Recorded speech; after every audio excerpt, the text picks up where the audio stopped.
Okay, I wanted to talk today about leaky gut syndrome. This is a little bit longer talk, so just be prepared for that, but it's extremely important information. There is a whole ton of research that basically says health begins and ends in the gut. If you don't have a healthy gut, you're not going to be healthy. This includes problems with fertility and practically every other thing that you can have wrong with you. So pay attention. Go back over this. This is going to get a little deep in a couple of ways, so be prepared for that. But basically, if you have a happy gut, you're going to have a happy life. That's the way it is. I kind of like this graphic. Would you rather hear comforting lies, and everybody's lined up to hear those, or unpleasant truths, and nobody wants to hear those? And a lot of what health is some unpleasant truths. We've been told by the major medical establishments for years, for decades, literally, probably actually even more than that, probably 100 years plus, that if you want to help your health problem, take this medication, take this pill, and it will take care of what you've got. And that is just false. Study after study, especially lately, has shown that that is not the case in the slightest. So today we're going to talk about your immune system, the brain-gut connection, how that relates to hormone balance, proper digestion and breakdown, assimilation, and absorption of food, and then what can go wrong with undigested food and then pathogens that can get in, and what you can do about it, how to help, okay? So the digestive tract basically starts in the mouth. You start breaking down your food immediately when you put it in your mouth through various enzymes that are there, but mostly because you're chewing it up and breaking it down that way. And then the stomach is vital for having good breakdown. That isn't really what we're talking about today. We're actually talking about what's down here more, which is just as important. They go together. If they don't work together, it's a real problem. But it's an estimated 70 million people in the United States have digestive issues, and that means they have other health issues as well. And it affects all aspects of your life, as I said previously. There is a very, very important what's called gut-brain connection or gut-brain axis. And the brain affects and influences the gut, but the gut also goes back the other way and affects and influences how your brain functions. This has extremely far-reaching effects for things like depression, anxiety, ADD, ADHD, any of those kind of classic brain problems actually in many, many cases start in the gut. All food is ultimately broken down in the gut into simple forms that enter the bloodstream, delivered throughout the body as nutrients. If you don't have the proper bacteria that is there to really aid you, these little fellas are so helpful to you. It cannot be overstated. If you don't have these guys, you're going to be more susceptible to abnormal bacteria, viruses, fungi. Fungus in the form of candida is really one of the things that I see the most that relates to leaky gut syndrome, gut problems, and that sort of thing, especially in our modern society where our diet is so heavily carb-based, and not only carb-based, but grain-based carbohydrates, which are far worse for you than others. Your immune system in the gut, this guy, you buy 4,700,000 friendly bacteria and you get one free. There are literally trillions of these friendly, good bacteria in your intestinal tract. And if you don't have enough of those, then you're going to be in a situation where you've got gut problems. Studies have shown that up to 90% of your immune system is actually in the gut. This is the good bacteria. You've probably heard of probiotics. They're the good guys, and then you've got abnormal bacteria, like this would be considered infection, yeast, candida. These terms, a lot of times I use them interchangeably, although technically they're not. And then parasites. These are things that can really cause lots of gut problems. We need to have optimum level of probiotics to fight off pathogens. And one of the problems with this is that our diet is so aggressively bad for the good probiotics that we have. When we have lots of sugar, processed foods, meats that are raised with antibiotics, it can cause some significant problems. This graphic I really like, and we'll actually show this in another way here in a little bit. This is supposed to be the good side and the bad side of the intestinal tract. So what we're looking at here is the intestinal tract kind of sliced down the middle. You've got trillions of these good bacteria, and they create mucus and form a barrier to food absorption. So food doesn't get absorbed before it should. And you've got these tight cracks, these tight seams in here that is where food is absorbed. So this ensures that it doesn't occur. This normal process does not occur prior to complete absorption, or I'm sorry, complete digestion. Okay, on the other side, we have leaky gut syndrome where there's yeast and abnormal bacteria and possibly parasites. And you can see these tiny, tiny little cracks have widened out. They become larger. And in this way, and this is why they call it leaky gut, your food actually leaks into your bloodstream before it ever should. This has wide-ranging consequences for your immune system, your mental health, your fertility, really lots and lots of problems with this. So one of the things that's really important is prebiotics. Now you can get lots of these in your diet if you eat them on a regular basis. These prebiotics, not probiotics, but prebiotics help kind of make a happy place for the probiotics, the good bacteria, to live. One of the things you can take that is a prebiotic is L-glutamine. It is what the good bacteria like to eat. They eat this stuff, and it's their fuel. It's how they get energy and that sort of thing. These are found in lots of different places. If you have a vegetable, high vegetable diet, then you're going to get a fair amount of L-glutamine. Jerusalem artichokes have a ton of this stuff. Aloe, which is pictured right over here, aloe vera, is already kind of mucousy, and it's anti-inflammatory. It makes for a nice place for the good probiotics to live. Chicory is really good. Taking alpha-lipoic acid as a supplement, but this is also in lots of different foods. Really, really good for you. And then also taking a probiotic. Our probiotics just die off on a regular basis. They're always dying. And thank heavens they produce more probiotics. They reproduce. But a lot of times it is helpful to give these guys a little bit of a hand by supplementing with it. When you take a probiotic, you're going to decrease the colonies of harmful infections like candida, bacteria, virus, parasites, that sort of thing.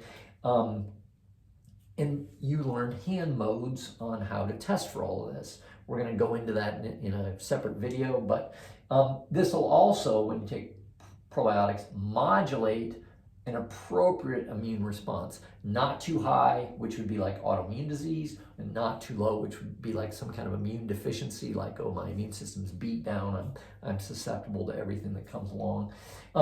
You'll be actively fighting foreign invaders with these fellas, and then controlling allergic inflammation, which in many ways goes back to this autoimmune issue. So what do we take? I recommend the larger amount of strains. In other words, there's lots of types of probiotics. You've probably heard of acidophilus as one of the most common ones, but there's bifidus, and there's tons of types of these guys.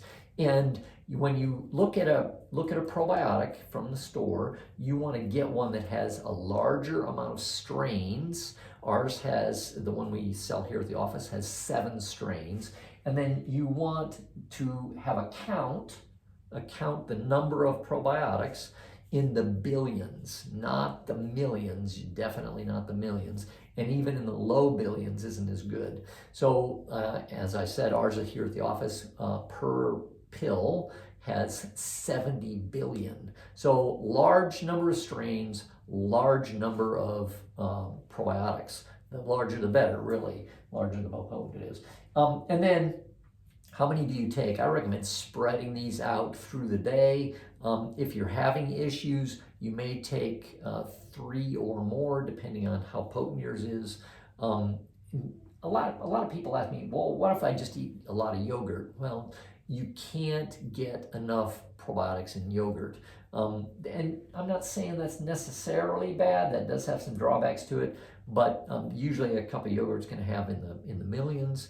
And inside your body, you've got like 1 trillion in there. So 1 million is just like a drop in the bucket as it comes. And then a lot of times yogurt's going to have sugar in it, and then it's got all the problems that go along with having dairy. Oh, I don't like taking pills. You know, that is one of the good things about probiotics is if you don't like taking pills, you just open it up and put it on your food. Works great that way. And then, will it really make a big difference? I have patients who've told me this single thing has changed their life. I had a lady who was going from going 3 weeks, which is scary, between bowel movements, and she went to every 3 days. And she had lots and lots of problems still, but she was definitely heading in the right direction. She was overjoyed, obviously. When you go from 3 weeks to every 3 days, you're feeling much better usually, and your gut function is better. And she still had lots of ways to go, but that was pretty much just from changing her diet to some degree and taking a probiotic. So autoimmune disease, I mentioned that. This is something that can happen when, and I'll talk about the mechanism that happens with here in just a second, but this is something that can happen when your body basically thinks itself is something foreign. So it attacks itself. Your white blood cells go after you, not good. And there's lots of different autoimmune diseases out there. Some examples are rheumatoid arthritis, lupus, inflammatory bowel disease, multiple sclerosis. Type 1 diabetes in many cases is considered an autoimmune disease. Guillain-Barré, chronic inflammatory demyelinating polyneuropathy. This is something where your scary name, but this and even scarier condition, basically your body is attacking the fat that surrounds your nerves. So it's really kind of trying to kill your own nerves, which is really a bad situation, obviously. And one of the more common ones, psoriasis, is considered an autoimmune disease, and that is an indication that you've got some significant leaky gut syndromes. Any of these are leaky gut syndrome and have had it for quite some time. Now, did you know your gut, the probiotics also produce more B vitamin than you ever eat in your diet? The good friendly bacteria produce tons and tons of B vitamin. Now, why is that important? B vitamin helps basically every function of the body and helps you handle stress. They produce immunoglobulins that modulate and regulate your immune system, and then hormones as well. The gut microbiome, which is like the environment down here, is considered an endocrine organ. It's actually considered a hormone-producing organ. And some consider it more powerful than the other endocrine glands. It controls production or inhibits hormone balances. So it keeps all the other hormones in balance. And we'll talk about that more here in a little bit too. Emerging research indicates gut microbiome, again, that's the environment in your gut, really is extremely important for regulation of your estrogen levels. And that can go on to fertility, problems with female organs, that sort of thing. When you don't have good estrogen regulation, it can cause problems with infertility, endometriosis, PCOS, polycystic ovarian syndrome, breast cancer, prostate cancer, all sorts of problems. So taking the time to get your gut healthy has far-reaching effects. Now, what happens if your estrobolome, this is kind of a newer term, but the estrobolome is a collection of bacteria in the gut that metabolizes and modulates the body's circulating estrogen. That is what this is considered. A little bit different than microbiome, your estrobolome. These are specifically regulating estrogen, okay? They basically eat up your circulating estrogen, keep it modulated, not too high, not too low, just right in the middle. And if you don't have this, then it's going to affect you and cause problems, again, with infertility, libido issues, weight gain, cardiovascular issues, osteoporosis, just tons and tons of problems with that. And then this is for the guys, Chronic prostatitis has been known to be improved by improving your gut health as well. Immunoglobulins. These are one of the most important parts of your immune system. The intestinal mucosa, that's the covering that I talked about that creates this barrier, is a unique environment that becomes exposed to a massive and diverse ecosystem. Basically, anything that you eat, your gut mucus is going to be associated with that, is going to be affected by that. And your intestinal bacteria establish this kind of mutualistic, beneficial relationship with the host, and they break down undigestible food components, generate essential nutrients like the B vitamins we talked about previously, and then compete with invasive species that oftentimes we get. They just never end up infecting us if we have a good digestive system. This stimulates the growth of intestinal epithelial cells. These are the cells that we make. These are part of us. They're not part of your bacteria, but they are right next to each other. The epithelial cells are the cells where the food gets absorbed through, and they facilitate development of the intestinal immune system. And like I said previously, that's about where 90% of your immune system comes from. So if you don't have good bacteria in your intestines, you're not going to have good immunoglobulins, and you're not going to have a good immune system. And then that's going to cause problems with your entire body. Now, I talked about why leaky gut is such a big deal. So let's say you eat a piece of chicken, and this is supposed to be the mouth, the esophagus, the stomach, the intestinal tract, the small intestine and large intestine, and then things exit the body here. And this is what we looked at previously, but here we've come out and this is a larger view of the same thing. And again, we're supposed to have the good side here and the bad side. Now, you eat a piece of chicken, you chew it up, and it's digested down into small proteins, okay, small proteins. But they're still too big to get through these tiny little cracks in your intestinal tract. So they don't get absorbed because on the healthy side, this barrier keeps it from getting absorbed before it should. And now let's say digestion continues a little further and it's digested down into amino acids. Now that particular protein building block, and we started out with chicken, down to amino acids in your gut, now it's small enough to get through these little cracks, and it gets into the bloodstream, and then the body says, that's an amino acid. I'm going to use that to make some new muscle. I'm going to use it to make some new skin or some hair or whatever it happens to need at the time. And this is how things normally should occur. But what happens on the other side? You eat that same piece of protein, that same piece of chicken. It's digested down to small proteins, but now it's small enough to get through these larger cracks that we're talking about. And then it's into the bloodstream, but the body says, hey, that's a protein that we don't recognize. Usually the body's wanting to get amino acids in there, not proteins. And it says, we don't recognize this, so the immune system attacks it, okay? And that's what normally should happen with unidentified proteins, such as a virus or bacteria or something like that. But this is the chicken that you thought was good for you is now something your body recognizes as foreign, is bad for you. And this doesn't just happen with chicken. It happens with every other piece of meat that you eat, every other vegetable you eat, every other carbohydrate you eat, all the grains, that sort of thing. And let's say over 10 years, as an example, you've got this, and 3 meals a day, 365 days a year, your body feels that it is under attack.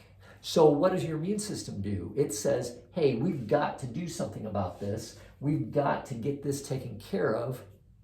We've got to be in a situation where we do something about this constant attack. So it ramps up your immune response. And when it ramps up the immune response, the body has all these immunoglobulins floating around. The immune system's like, oh my gosh, when are we going to be attacked next? Waiting for the next meal. And then it starts looking around your body and it says, what else looks like that chicken that we get fed on a regular basis? Hey, that ovary looks a lot like the chicken, so let's attack or inflame that ovary. Or your thyroid looks a lot like that chicken, so it attacks and inflames your thyroid, which is considered like Hashimoto's. Or the protein of your skin might look a lot like that chicken, so it starts to attack your skin and creates inflammation and that sort of thing here. So what do the medical doctors usually do? Oh, you have inflammation of your skin, of your thyroid. Well, they'll maybe take your thyroid out, give me a break, or they'll be in a situation where they give you a medication to shut down your immune system. They shut down your immune system. Now, if you've been prescribed, they call them biologics, then you need to really look at the paper that comes along with your prescription, because oftentimes it reads like a list of cancers and other diseases that you can get when your immune system is low. Because why is your immune system low? Well, this drug shuts off your immune system essentially. So really be very careful. What would be a better approach if you've got an autoimmune disease of any kind? Fix the leaky gut. That's the better approach by far. So keep that in mind as we go through this. So what can go wrong? This is Cookie Monster. He says, what the hell is this crap? All the good fruit and he's got some grapes and some bananas and some cherries. He wants some cookies, obviously. What can go wrong? Not eating a diverse range of foods. Like all of these have different kinds of fiber in them. Your different vegetables have different fibers in them and that sort of thing. All of that fiber is digested by your good bacteria that you should have, and they stay happier. If you're eating a diet that is high in processed foods and added sugars, it can decrease the amount of good bacteria. It's kind of like killing off that bacteria. Sugar is really very bad for you. Antibiotic overuse is another thing. If you're running to the doctor and taking an antibiotic for every little sniffle that might even be a virus that's not even helped by the antibiotic, then you're going to be in a situation where it kills off the good bacteria and you're more likely to have leaky gut syndrome. And don't get me wrong, antibiotics are extremely important. My big worry is that over time, they are going to become less and less effective as more bugs, more bacteria become resistant to them, because they're constantly exposed by prescribing to humans, but also livestock use and that sort of thing. Not getting enough sleep can impair gut function. Too much stress can really affect your gut function as well. Being healthy isn't just about diet, physical activity, but it really is also about adequate sleep. So make sure that you're getting 7 to 8 hours of sleep. High stress levels can be hard on your body as well. This really has been shown over and over again, and this kind of perpetuates itself, because if you already have a bad gut, you're not producing enough B vitamins, and then you also have high stress levels that are requiring more B vitamins. You're in a situation where your health is going to start to spiral downhill. The bottom line, your gut bacteria plays a really vital role in your overall health. It can't be overstated. Disruption of that bacteria has been linked to a number of different health problems that can be addressed, infertility being one of them. So, here we go again. Grains, dairy, they cause leaky gut. Sweets and carbs, we've talked about this already. NSAID use, this is non-steroidal anti-inflammatory drugs. Using this actually hurts the intestinal lining and the lining of your stomach as well. And you may have heard that when you take an aspirin, it causes your internal organs to bleed, and that is true. If you take enough of that stuff on a regular basis, it's going to really tear down your gut lining. Antibiotic overuse, talked about that. And then infectious pathogens. These are really all around us. We have parasites and viruses and bacteria and yeast everywhere. And as a matter of fact, yeast is normal in your gut, and it doesn't overgrow until you're in a situation where you feed it things like carbohydrates on a regular basis. And then intestinal mucus, this can be a real issue. If you're in a situation where you say you have a pizza, okay, and you cut your pizza and you pick up that piece of pizza and it's got this long, stringy cheese that kind of pulls away. And that's so delicious and so good. Well, that cheese that's all gooey and that sort of thing is a real challenge for your gut, your intestinal tract, to push that stuff through, get it digested and push it through. This is one of the reasons why dairy is really not that great for you, is really kind of hard on your intestinal mucosa and can contribute to leaky gut syndrome. And that's why I recommend usually against yogurt as a source of probiotics. There's not that many of them, and it's not great for you anyway. Antibiotic, probiotic, occasionally we do need antibiotics, and I'm not saying that. I worry about them being overprescribed. Taking probiotics and prebiotics, at least, this is the minimum during the time you're taking the antibiotics and for at least a week afterwards. You know, I've been taking probiotics pretty much every day for years, and it is one of those things you cannot overdose on. This stuff does not even get absorbed into the bloodstream. It stays in your gut, so there's really no way to overdose on it. And I'm not saying take a bottle a day or something like that, but taking them on a regular basis has no downside and a huge upside. So really consider that. And as an alternative to an antibiotic, consider taking oregano oil. This oregano oil has been shown to be more effective than many common antibiotics for lots of different conditions. This is one of the, and it's natural, and this is one of the reasons that I recommend oregano oil instead of antibiotics when you are in a situation where you have some kind of infection. The other nice thing about oregano oil is it is multifaceted. It will kill anything that infects your body. It will kill bacteria, viruses, fungus, and parasites. Now, and fungus, when I say fungus, Candida is again the most common one. Antibiotics only kill one type, and that's the bacteria. So taking oregano oil is far, far better for you. And you don't need a prescription. But keep in mind, when you do take oregano oil to kill off something bad in your body, it also kills the good bacteria, your probiotics. So you need to be taking a probiotic to replace that, to counterbalance that. Health is usually rarely lost in any kind of isolated incident. The big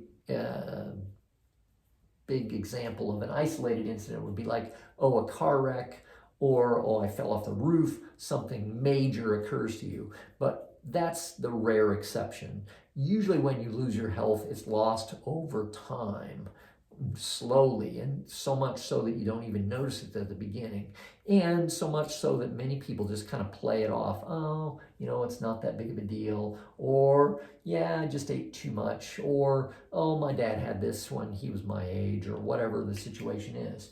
But it results in a lifetime of accumulated damage, and it takes time to repair leaky gut syndrome. It really, really does. It's not a easy thing to get rid of because so much of our diet produces leaky gut. And this is that uncomfortable truth instead of the lies that make you feel good that I was talking about at the very beginning. Most people in our modern society suffer from lifestyle diseases, not usually traumatic diseases. Heart disease, definitely related to lifestyle. Infertility, definitely related to lifestyle. Diabetes, absolutely a lifestyle disease. Cancer, Alzheimer's, all of these things are related back to lifestyle. And most doctors still treat lifestyle diseases like it can be cured with a pill. So let's say you smoke cigarettes and you're like, oh, I smoke cigarettes, which is a lifestyle choice, and now I have lung cancer. And you go to the doctor and he says, yeah, all you have to take is this pill. And you're like, hey, doc, can I still smoke my cigarettes? Oh, sure, no problem, no problem. Well, that doesn't make any sense, and everyone knows that. But it's exactly the same as like going to the doctor and saying, oh, I've got this gut issue, or I have an autoimmune disease, or I have infertility, and I don't know why. and here's your pill, and you say, hey doc, can I still eat all this food that's bad for me? And he's like, oh yeah, no problem, no problem. You can eat all that junk that's causing your problem to begin with, and this pill will get you taken care of. Well, if that were the case, then we wouldn't have any of these lifestyle diseases like this. They'd all be taken care of, and we could eat all the crap that we want. And that is just not the way life is. Be healthy. Don't just fight the symptoms. Don't just try to push down the symptoms as they come along. You've got to take control of this, and we are giving you the ability to do that with the muscle testing, with all of the techniques that we're teaching in this particular program. About 10% of health problems is lifestyle, or is healthcare related actually, and I think this actually is quite a bit more than this. They've done studies on this, that a large number of problems are caused by our healthcare system.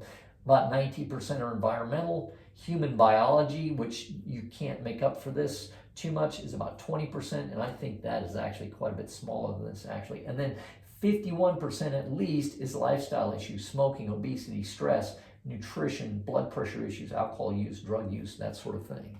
So you are in control of this.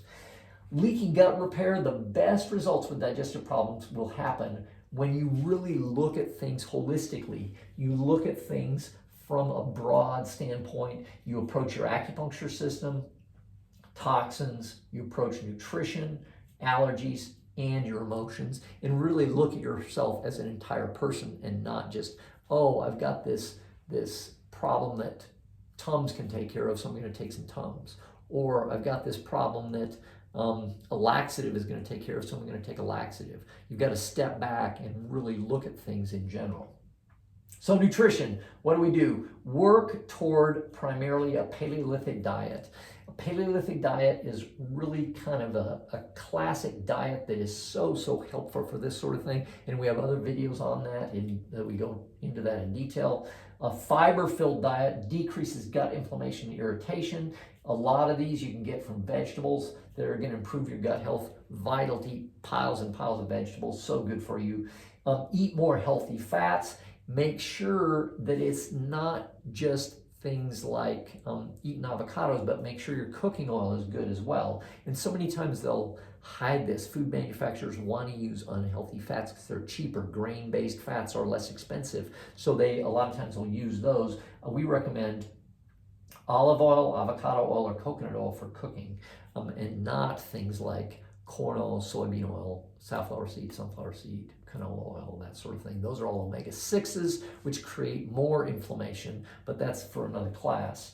Avoid refined sugar. They're horrible for you. Avoid any grain-based foods whatsoever. Just stay away from those. They're really bad for you. And again, we have other videos on that. Enzymes. When you get past about 30, your enzyme production really drops down pretty dramatically. So replacing enzymes in your body in the form of a supplement can make a big difference. And then obviously take a probiotic to help replace the good bacteria that are lost in just the course of our everyday life.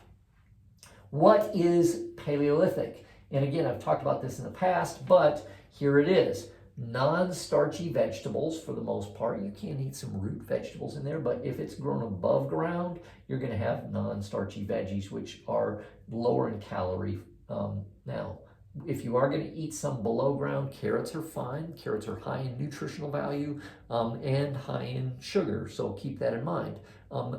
Sweet potatoes, again, high in nutritional value, high in sugar, high in carbohydrate.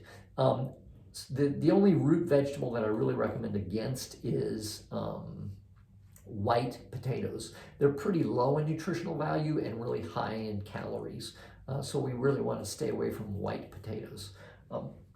And eat about 25% protein, about, I don't know what that would be, about 10%, 15% from fruits. Fats is a good percentage, and then nuts. Now, peanuts are not a nut. They're actually grown below ground. They're not a tree nut. We want to stick with tree nuts. Almonds, flax seeds, chia seeds, walnuts are really good for you. They're high in omega-3s, really good.